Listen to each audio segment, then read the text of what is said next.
On va faire comme vous avez fait hier sans moi, avec l'ami Elias, le groupe, l'équipe type de ce groupe-là, Ouais, les 11 joueurs. Donc c'est pas du tout préparé, hein, ça va être un petit peu de absolument l'impro. pas. On va se mettre tout ça sous les yeux. Est-ce qu'on commence par le gardien ou alors par les évidences et puis ensuite on remplit les autres postes au fur et à mesure? Bon, on va faire comme on a fait hier, on va commencer par le gardien. Et je pense que Radeki coche pas mal de cases. Alors, évidemment, intrinsèquement, le meilleur gardien, c'est Courtois. Hein, mais par rapport au fait d'avoir été mis à contribution ou non, je pense que Radeki est pour beaucoup dans la victoire des Finlandais lors du premier match. Et après, si tu compares, côté russe, ça a changé de gardien, je crois, en cours de compétition Ouais, après le premier après le premier match. match. Ouais. Et Courtois a pas été mis à contribution. Et côté danois, Schmeichel a un petit peu le premier match aussi un peu pour lui. Donc, je pense que on a un gardien assez logique avec Lucas Radecki. En défense, Si t'es ça va être. d'accord. Hein. Ouais, non, je suis tout à fait d'accord, rien à rajouter. En défense centrale, je vais avoir un peu de mal, parce que pour moi, Christensen est ultra légitime. Maintenant, la Ouais. question des deux autres, c'est-à-dire que j'aime bien, je trouvais Kier et Vestergaard tout à fait crédibles. Maintenant, est-ce que ça vaut le coup de mettre trois Danois alors que le Danemark n'a gagné qu'un seul match? Je ne Alors, tu sais sais, pas trop. après, sur l'épisode précédent, on a mis 3 Italiens au milieu. Hein. Mais bon, l'Italie va gagner tous Oui, ses mais matchs oui. aussi. Et le truc, c'est que j'ai beaucoup de mal, mais peut-être que tu seras meilleur que moi, à séparer les Finlandais les uns des Ouais, autres. c'est ça. C'est compliqué. C'est Alors, vraiment un truc tellement collectif que je me dis pas, ah, la défense est tenue par Ayuri, par exemple. Rayuri, ouais. Mais la, Par la, la exemple. question, c'est de savoir si tu mets le symbole de leur défense, qui est en effet à Rayuri dans l'axe de la défense.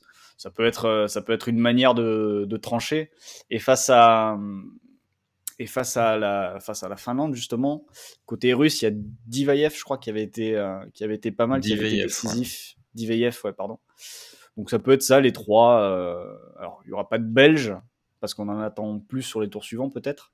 Mais ça peut être ces trois-là, si ça te va. Oui, Sans oui. grande conviction non plus. Hein, on n'est pas. En plus, moi, les Belges ont tourné pas mal sur les postes défensifs, donc il y a personne qui fait les trois matchs. Donc il y a ça aussi qui joue, mine de rien, ça fait quand même 33% des minutes que tu vas Ouais, pas disputer. Donc allez, on part sur cela. Piston gauche, obligé de commencer par la gauche pour valider Meileux. Du coup, ça nous laisse le ouais. droit. Où on a du Vass, du Fernandez, du Raitala. Et là, c'était Trossard. Et sur le match précédent, c'était Meunier qui remplace Castagne, côté Ouais. belge. Mais du coup, Qui est Meunier décisif en rentre. plus. Après, Meunier il fait un match et demi, en gros. Ouais. Mais il est décisif. Donc ça Mais peut. il est impactant. Donc, ouais, j'irai vers Meunier pour le coup. Sinon, on va nous taxer d'anti-belgisme primaire. Ouais. Donc, Alors moi, que moi, j'irai je suis sur quand Meunier, même ouais. frontalier, je regarde pas mal de matchs sur la télé belge, donc ça serait un coup dur pour moi, mais ouais, allez, partons sur Meunier. Du coup, on reste sur les systèmes, et de toute façon, tout le monde joue dans ce système-là, donc on va Ouais. mettre deux milieux relayeurs, Højbjerg forcément. Højbjerg, forcément, à mes yeux, oui, là, je te rejoins. Il me paraît indiscutable. Et je serais presque pour Tu vas mentionner. mettre Camara, non? Ouais, voilà, je serais presque pour aller sur Glenn Kamara, qui fait, enfin, qui a été le milieu un peu à tout faire de la Finlande, c'est-à-dire qu'il était capable, en plus de travailler défensivement, évidemment, d'avoir un gros volume, d'avoir une capacité à se projeter, d'accompagner certaines actions, etc. Bon, évidemment, il n'a pas été décisif parce que c'était quand même compliqué dans les 30 derniers mètres, parce qu'il se retrouvait souvent en infériorité numérique. Mais Camara fait quand même un très très bel Euro, je trouve, et donc il mérite sa place à côté de Højbjerg, je Et puis on peut pense. pas dire qu'il soit mis dans les meilleures conditions non plus, quoi. C'est ça, c'est C'est-à-dire ça, que c'est ça. il est pas en chaussons à devoir uniquement faire le boulot dans les 30 derniers mètres adverses. Il a quand même pas mal de boulot parce que c'était l'une des rares sources de créativité, de danger balle au pied. On arrive sur les trois postes offensifs. Alors, l'attaquant de pointe, j'imagine qu'on va partir assez vite sur Lukaku. Je pense qu'il n'y a pas, il y a pas de discussion possible. Ouais, il y a pas de match. Même si côté finlandais, il y a Poyan Palo qui a fait ses stats, hein, qui a été décisif lors du premier match et qui aurait pu l'être aussi lors du deuxième avec ce but refusé pour très très peu. Donc oui, non, Lukaku sans discussion. Moi, j'irais sur Damsgaard aussi, Oui, vu évidemment. ses, Il change vu ses l'équipe, deux, hein.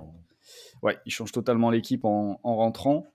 Et le troisième, je te laisse juge. Il y a du Miranchuk qui apporte un peu les Russes, même si ça a surtout été décisif. Golovin n'a pas été décisif, mais est intervenu assez souvent à la création. Après, côté belge, rien que pour son entrée face au Danemark, tu peux penser à De Bruyne, parce qu'il fait totalement chavirer le match aussi. Moi, je pense que je vais mettre De Bruyne. Parce qu'en plus, c'est vrai que je disais le Ouais, même système. Non, les Finlandais sont à 2 devant. Donc les Finlandais n'ont même pas ce rôle-là. Avec leur 5-3-2, ils ont 2 pure 9. Donc du coup, ça serait. Bon, c'était pas prévu, hein, mais difficile d'associer Pukki ou Poyampalo ouais, à c'est ça. Lukaku.